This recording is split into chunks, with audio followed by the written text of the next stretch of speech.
عارف انك داخل تسمع عن مذبحه القلعه، بس قبل ما احكي لك عن المذبحه احكي لك ليه اصلا اتبنت القلعه. القلعه اللي بناها صلاح الدين الايوبي سنه 1176 عشان يحمي وقتها القاهره الاسلاميه من هجمات الصليبيين في حرب حطين، ويراقب المكان كمان من اعلى نقطه. بس القلعه كانت هي اكتر مكان شاهد على اسوأ مذبحه حصلت في تاريخ مصر. المذبحه كان قائدها هو محمد علي. محمد علي اللي اتولد في كولا باليونان، اتولد سنة 1769، مات عنده 80 سنة. محمد علي أسوأ ألباني. بيتقال إن محمد علي عاش طفولة مأساوية جدا، فهو الناس بتقول إنه كان عنده 17 أخ وكلهم ماتوا وهو صغير زي ما أبوه وأمه هما كمان توفوا، فعاش لوحده طفولة مأساوية جدا. وبرضه الرحالة الإنجليزي ليوناردو لين كتب إن هو كان راجل ضخم بدنيا قصير القامة، بس هو أذكى بني آدم ممكن إنك تقابله في حياتك كلها. محمد علي جه مصر سنة 1801 كقائد للجيش العثماني ضد الحملة الفرنسية على مصر وقتها. اتولى رسميا حكم مصر في 1805، وبقى هو حاكم لمصر بعد ضغط شعبي حصل وقتها عشان خاطر محمد علي.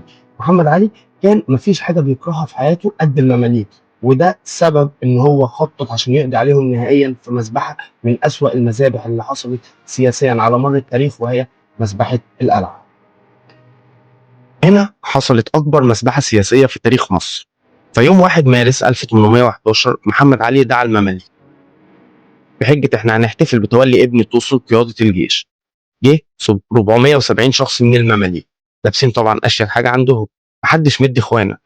الحفله خلصت والناس كلت ومبسوطه، راح محمد علي قايل لهم يلا بقى اما نتمشى تحت عند باب اسمه باب العزب عشان نمشي ورا موكب توسن وهو رايح يحارب مع الجيش.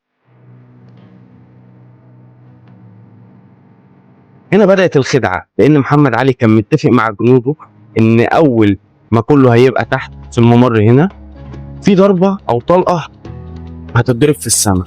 أول ما الطلقة دي صوتها يبان للناس كلها، الجنود تبدأ ضرب في المماليك بالرصاص من كل حتة. وفعلا ده اللي حصل.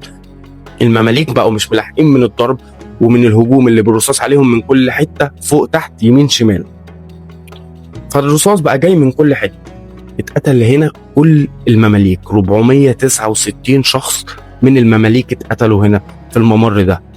اتبقى بس شخص واحد اسمه أمين بك، وده نط بحصانه، تخيل نط بحصانه من فوق سور القلعة، وقع طبعا على الأرض مغمى عليه نهائيا، إصابات كتير طبعا جواه، ولكن الناس لحقته وعالجته. بعد كده أمين بك ده هرب وراح على الصعيد. بيتقال إن محمد علي في آخر أيامه قال للمقربين منه أنا لو رجع بيا الزمن كنتش عملت خالص مذبحة القلعة.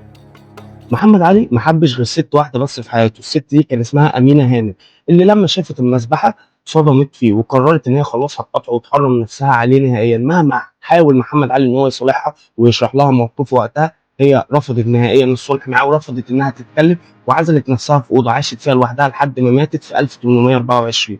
اتجوز بعدها محمد علي، بس كان مجرد جواز بارد، ما كانش فيه اي حب ولا اي حاجه، لان هو ما حبش غير امينه هانم مراته اللي خلف منها الخمس اولاد. يعني مش مذبحه القلعه بس اللي كانت شاهده على ظلم وحب محمد علي للدم، لان برضه هنا كان في سجن القلعه.